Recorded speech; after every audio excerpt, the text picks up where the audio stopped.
of you being Hawaiian? Yeah, Like, yeah. Where did that whole thought process? Dad told my mom that he was Hawaiian. I guess he wanted to be that islander, you know. Sure. Filipino isn't a popular thing. Sure. When you're meeting other people. Right. It's more exotic to say you're Hawaiian. Sure. So he would always tell girls that he would meet. He was an architect by trade.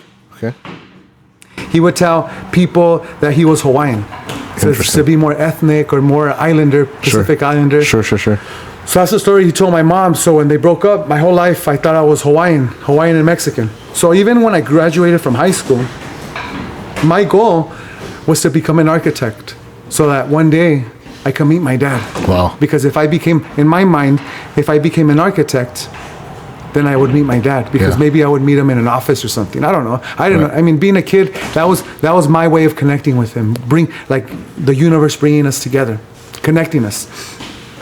And the universe didn't have that in store for us, and I didn't find that out until very later, that the best thing that never happened was the best thing that ever happened to me, because I told my dad that when I met him last year at his gravesite.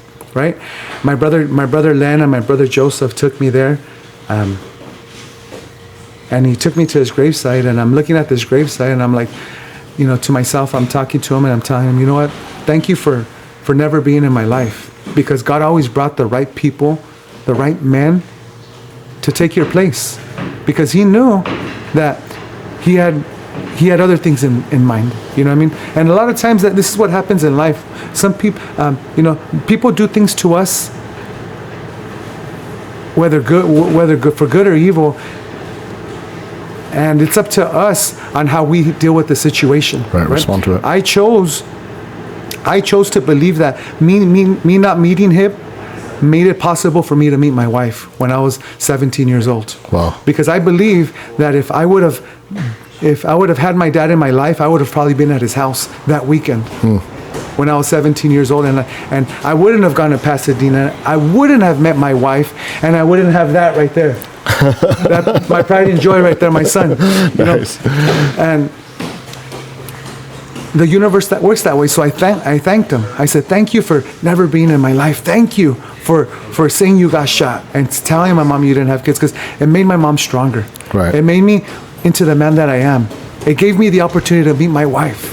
You know what I mean? I'm just thinking about all these moments that if I would have had him in my life, the whole trajectory of my life would have changed. Right. We wouldn't be talking here if that were to happen. So thank you.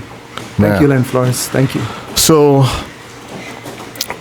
that family, or your family, they're originally from the Pasadena area, or?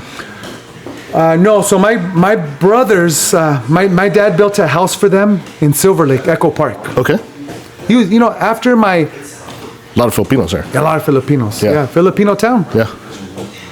After my mom and dad, I guess, broke up, they ended things, he remarried 3 years later. So my brother Len and I are 3 years apart. Okay.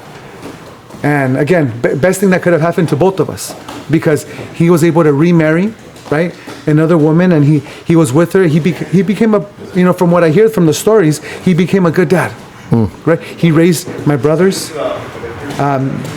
Their mother passed away when my brother Joseph was 13 years old. Wow. My brother Joseph now is about, I believe, 35. So my dad, up until 2016, became a great dad. Raised them and did the best he could. And from everything I hear from my brothers, he dialed it in. Right. He might have had shitty relationships with his other kids, but with those three, he became a great dad. Wow. So I'm grateful for that. Like I have no resentment that he wasn't in my life.